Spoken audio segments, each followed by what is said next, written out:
If you think I've had it bad with my classmates, wait till I tell you about my roommates. Back in boarding school, I wasn't worried too much about my 7 roommates. I was too busy with my studying anyways. But on campus, studying is not the only thing that I should be worried about. And one of them was having a good relationship with my roommates.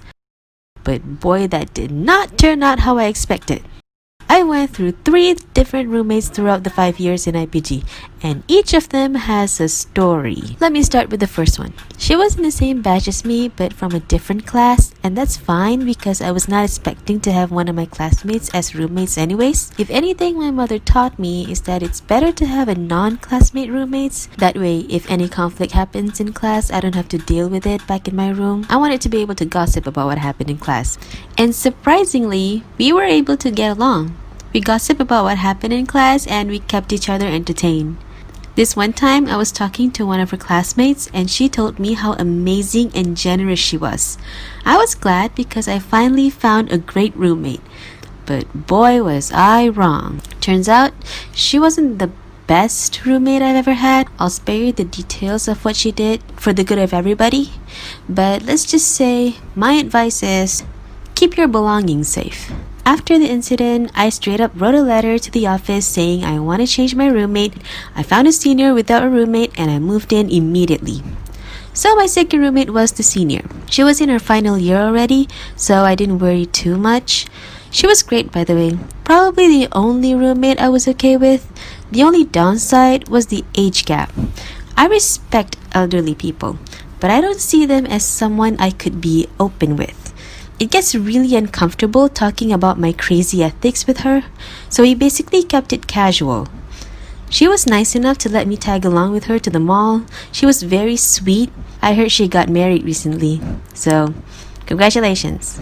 On the next year, when all the seniors finished with their degree, the lecturers told us to move to our new rooms, which means I had to move to another room on the top floor of another building. It was very tiring. At first, I was paired with a very sweet girl. I knew she was sweet because I asked my friends about her, but I wasn't sure I would fit in with her. She was too nice for my craziness.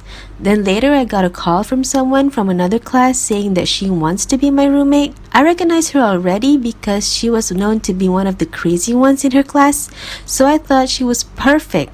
But then my friends warned me about her, that she can be a little bit emotional from time to time. But it didn't bother me because I know how to handle these kinds of people. Just ignore them and mind my own business. I told her I agreed to switch and we moved into our new room immediately. During the first few months, we had a blast. We were crazy together and I liked it. Unfortunately, I don't know, maybe I'm cursed or something. The fun never lasts. There were a lot of complications along the way. I knew my friends warned me about her, but I never thought it was that bad. This one time, we barely spoke to each other for weeks. We were in a bad terms. She probably had some issues and I was probably stressed with work.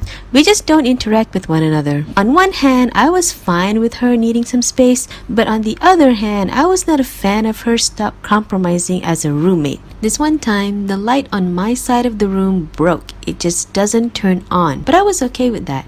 I'm the kind of person who likes to do her work in a dim light. Also, I had my fairy lights with me, so having just my roommate's light was fine with me.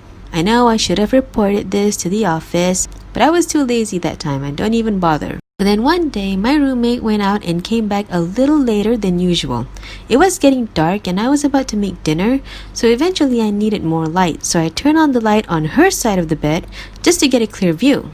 A few minutes later, she came back and she did not look good. I wasn't gonna ask what happened to her since we both gave each other the silent treatment, but I wasn't ready for what she had to say to me. She said that I'm not allowed to turn on the light on her side of the room. What? She called me out just because I turned on the light for our room. It's not like either of us pays the rent or anything. It was our room. So in my defense, I'm allowed to turn on her light because mine broke and I needed to see things to make my sandwich. After she called me out like that, I wasn't really mad at her. I've been with her long enough to understand that most of her bad act was done out of impulse. She probably stressed out about her lecturer pressuring her. Sure, she caught me by surprise by her attitude, and yes, I was offended, but I got over it. And ever since that, I hope she'll work things out. And she did. You know why? A few days later, I walked into my room and her side of the bed was completely empty. She moved out without even telling me. I guess she doesn't want to offend me or anything, and surprisingly, I felt a sense of calmness in the room. When we gave each other the silent treatment, it gives out negative vibes in the room. But now that she decided to straighten her life, I could finally relax in my room alone. And then it hit me. All this time, and with all the dramas I've had with my previous roommates, I was more serene living alone. It was the best life ever. I got the whole place to myself. I can do whatever I want. It was perfect. It clearly shows that I was meant to be alone. Wait, what? So that is all for this video. I don't think if you noticed, I use a different kind of animation. It's not technically animation. I just draw my characters on one frame at a time. Hope you like it though. Give me a thumbs up if you do. Oh, and don't forget to subscribe. Let me know in the comments what other things you want me to talk about. Be yourself every day.